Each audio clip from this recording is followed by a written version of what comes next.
이사야 66장 1절에서 10절 말씀 볼까요?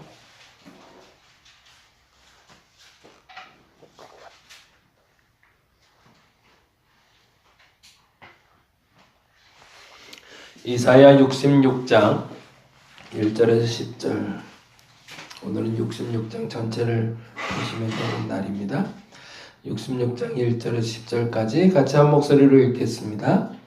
여호와께서 이와 같이 말씀하시되 하늘은 나의 보좌요 땅은 나의 발판이니 너희가 나를 위하여 무슨 집을 지으랴. 내가 안식할 처소가 어디랴.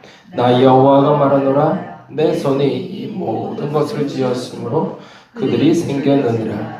무릇 가난하고 심령이 통회하며 내 말을 듣고 떠는 자 그 사람은 내가 돌보려니와 소를 잡아드리는 것은 살인함과 다름이 없이 하고 어린 양으로 제사를 드리는 것은 개의 목을 꺾음과 다름이 없이 하며 드리는 예물은 돼지의 피와 다름이 없이 하고 분향하는 것은 우상을 찬송함과 다름이 없이 행하는 그들은 자기의 길을 택하며 그들의 마음은 가증한 것을 기뻐한즉 나 또한 유혹을 그들에게 택하여 주며 그들이 무서워하는 것을 그들에게 임하게 하리니 이는 내가 불러도 대답하는 자가 없으며 내가 말하여도 그들이 듣지 않고 오직 나의 목전에서 악을 행하며 내가 기뻐하지 아니하는 것을 택하였음이니라 하시니라.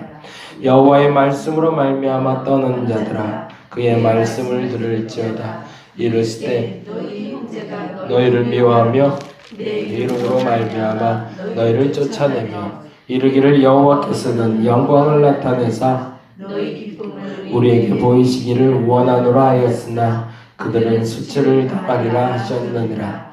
떠드는 소리가 성읍에서부터 들려오며 목소리가 상전에서부터 들리니 이는 여호와께서 그의 원수에게 보응하시는 목소리로다. 시온은 진통을 하기 전에 해산하며 고통을 당하기 전에 나말을 낳았으니 이러한 일을 들을 자가 누구이며 이러한 일을 본 자가 누구이냐. 나라가 어찌 하루에 생기겠으며 민족이 어찌 한순간에 태어나겠느냐. 그러나 시온은 진통하는 즉시 그 아들을 순산하였도다. 여호와께서 이르시되 내가 아이를 갖도록 하였은즉 해산하게 하지 아니하겠느냐.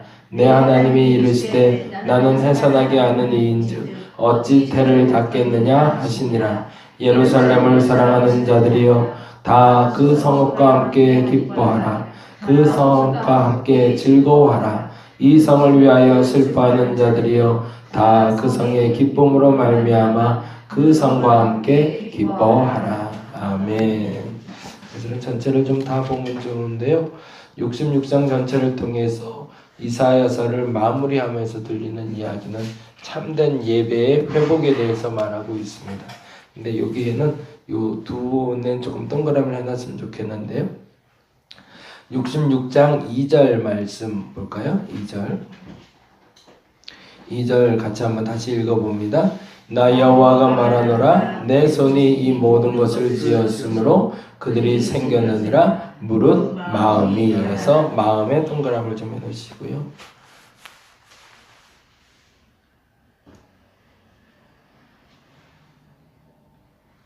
예루살렘을 중심으로 회복한다는 이야기가 그들에게 또 다른 걸림돌이 될 것 같은 마음의 근심을 가진 이사야는 이 예루살렘 성소가 중요한 것이 아니라, 그래서 그 성소의 중요성에 대해서도 물론 말은 하지만 그 성소가 중요한 것이 아니다라는 말을 66장 1절에 다음과 같이 표현하고 있죠.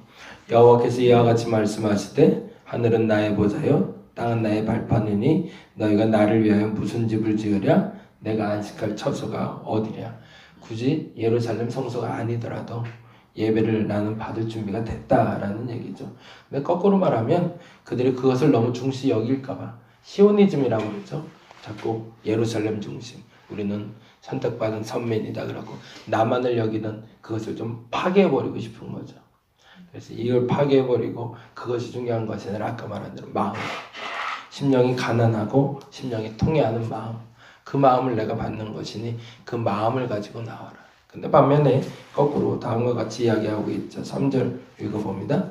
소를 잡아 드리는 것이 사르남과 다름이 없고 어린 양으로 제사를 드리는 것이 개의 목을 꺾음과 다름이 없이 하며 드리는 예물은 돼지의 피와 다름이 없이 하고 분향하는 것은 우상을 찬송함과 다름이 없이 행하는 그들이 자기 길을 택하며, 그 다음이 중요하죠. 그들의 마음은 가증한 것입니다. 그래서 이제 마음에 대해서 이야기하고 계십니다.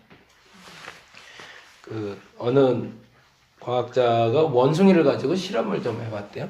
원숭이 5마리를 택해서 방에다 가둬놓고 그 사다리를 하나 갖다 놓고 사다리 위에다가 바나나를 놨대요. 그리고 이제 시간이 좀 지나게 하니까 얘들이 배고프잖아요.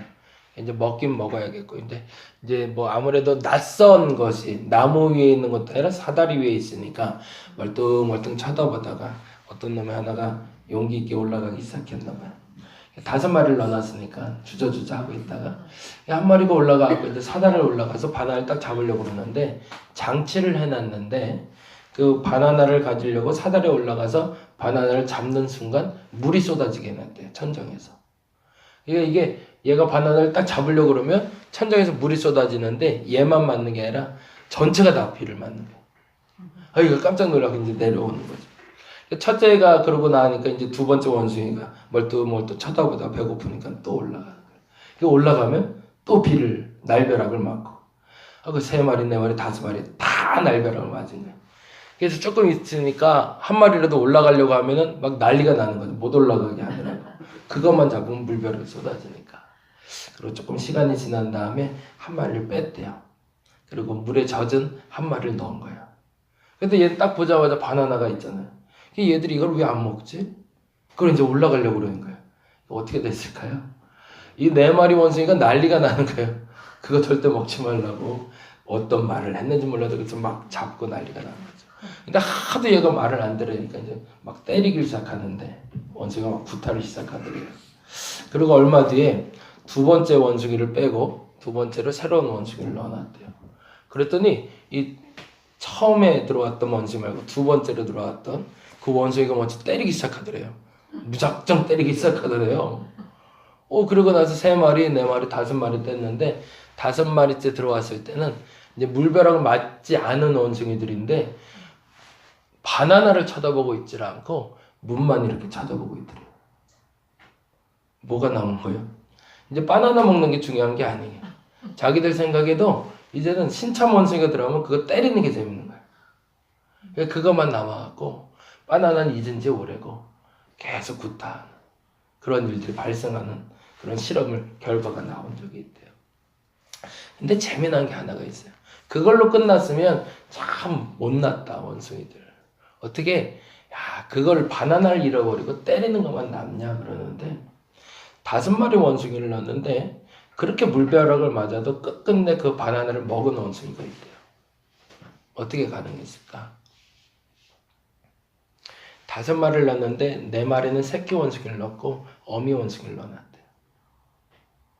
그랬더니 아무리 물벼락을 맞더라도 이 어미가 올라가더라는 거예요. 그래서 그 바나나를 가지고 내려오더래요. 그래서 새끼들을 먹이더래요. 예배를 드리는데 우리의 예배가 시원하지 않은 거예요. 내 마음 같지가 않아요. 그리고 예배를 드리면 삶이 싹 풀려야 되는데 만사형통돼야 되는데 오히려 날벼락을 맞을 때가 있다란 말이에요. 그러니까 자꾸 포기를 하는 거예요. 그러고 나서 사람들한테 오히려 얘기하는 거예요. 그거 드려봐야 쓸데없다. 어찌 보면 그런 사람들 뿐만 아니라 나도 모르게 그냥 굳어진 예배들이 있어요. 그래서 그 예배에 대해서 오늘은 다음과 같이 이야기하고 있습니다. 무서운 얘기인데 3절에 보니까 이렇게 돼 있죠. 다시 한번 읽어볼까요? 소를 잡아 드리는 것이 살인남과 다름이 없대. 소를 잡아 드리는 건 뭘까요? 번제를 얘기하고 있죠. 번제와 소제와 속건제와 그들이 드리던 모든 예배가 살인하고 큰 차이가 없대요. 단지 그냥 동물 잡는 거하고 별반 다를 거 없다고 얘기하고요. 이 말은 조금 좀 안타까운 얘기인데 어린 양으로 제사를 드리는 것은 개의 목을 꺾음과 다름이 없대요. 그리고 그들이 드리는 예물은 돼지의 피와 다름이 없고 분향하는 것은 우상을 찬송하는 것 다름이 없는 그럼 뭐만 남았다는 거죠? 형식만 남고 그 내용물은 쏙 빠져버리는 예배. 마음이 없는 예배는 하나님이 다음과 같다고 표현을 하십니다. 가증한 것을 기뻐하는 것이라고. 어느 날부턴가 익숙해지는 예배가 어느 날부턴가 나의 마음을 새롭게 하지 못할 때가 있습니다. 오늘 여러분의 예배가 항상 새로워질 수 있도록 여러분의 마음을 갱신할 수 있기를 바랍니다. 예수님이 겟세마네 동산에서 제자들을 데리고 올라가셨을 때 제자들 보고 먼 발치에서 기도하라 하시고 본인은 기도하러 가시잖아요. 그리고 열심히 기도하고 오시는데 그 기도가 참 멋있죠. 나의 원대로 마옵시고 하나님의 원대로 마옵소서. 얼마나 간절한 기도였을까. 근데 그리고 와서 제자들에게 하신 얘기가 있잖아요. 제자들이 자고 있으니까. 그들이 예수를 철저히 신뢰했기 때문에 잘 수도 있었겠지만 한 가지 안타까운 것을 예수가 발견한 거죠. 그게 뭐였죠? 너희가 마음은 원이로되 육신이 약하다. 그래서 그 말을 우리가 여러 가지 핑계를 댈 때 많이 해요. 네. 아유, 마음은 하고 싶은데 몸이 안 따라줘요 라고요. 근데 그 말을 핀잔하는 말도 많이 하지만 어떤 목사님이 참 그 말을 기가 막히게 풀었는데 그것이 희망이다 라고 얘기하더라고요. 비록 육신이 약해서 지금은 하지 못하지만 그러나 그 마음에 소원이 있으니 언젠가는 할 것이었기 때문에 예수는 그들을 버리지 않고 일어나라 함께 가자라고 했다고. 만일에 그들이 육신의 원인데 마음이 따라주지 않았다면 마음이 없었다면 예수님은 그들을 버렸을 거라고. 그러나 그들이 비록 지금 육신은 무너지고 있지만 형식 때문에 굳어진 예배는 드리고 있지만 지금 말씀드린 것처럼 그 마음만 깨어있다면 아직은 희망이라는 거죠. 우리가 매일 한결같이 하나님 앞에 동일한 예배를 드리진 못합니다. 어느 날은 진짜 기도도 잘 되고 예배가 예배 드린 것 같고 그럴 때도 있고 어떨 땐 형식에 매일 때도 있습니다. 근데 우리는 조금 긴장을 해야 될 필요가 있습니다. 그것이 그냥 그렇게 허례허식으로 지나가고 있는지 아니면 진짜 예배와 진짜 기도를 하고 있는지 그 원숭이 엄마처럼 기도했으면 좋겠습니다. 어려움이 와도 먹여야 될 대상이 있다면 어려움이 와도 해야 될 일이라면 끝까지 해야죠. 그러다가 구타만 남는 그런 어리석음이 없는 저와 여러분이 되기를 간절히 바랍니다. 기도하겠습니다. 하나님, 멈춰야 될 때가 물론 있죠. 그런데 멈추지 말아야 될 때 우리는 멈춰버립니다. 예배드리다가 조금 힘들면 이래갖고 뭐가 변하겠어 라고 생각합니다. 기도하다 조금 힘들면 에휴 이것도 안 되나 보다 싶어서 또 내려놓습니다. 모든 게 적당입니다. 정말 최선으로 다했는가 라고 물어보면 사실은 거기엔 할 말도 없으면서 하나님 원망만 잔뜩 가득 찹니다. 진짜 예배를 드릴 수 있도록 우리 마음이 준비되게 하여 주옵소서. 원숭이 어미도 새끼들을 먹이려면 아무리 물벼락을 맞아도 또다시 그 사다리를 오르고 그 사다리를 오릅니다. 우리의 기도의 사다리를 오늘 올라가고자 합니다. 어떤 시련이 있어도 어떤 막힘이 있어도 이 길을 내가 뚫고 나가게 하여 주시옵소서. 감사합니다. 고마우신 예수님 이름으로 기도드렸습니다. 다 같이 기도하고 돌아가도록 하겠습니다.